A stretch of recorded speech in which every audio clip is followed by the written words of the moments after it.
So, conduct awards for grades 4 to 12. Ito yung ibinibigay sa bawat klase at the end of the school year.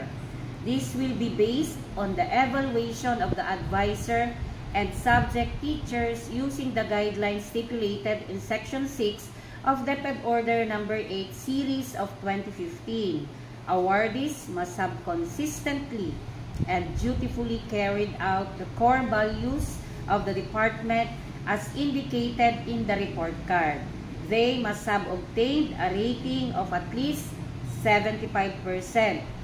Always observe AO. Ito yung part ng, ito yung card. Ito yung separate na card nila. Di ba meron silang separate na card, Sir JB? Card nila sa, anong tawag na sa, GMRC. Good Manners and Right Conduct. Yes.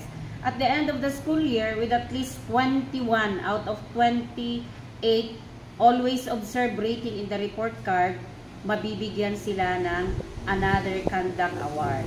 They also must have not been sanctioned.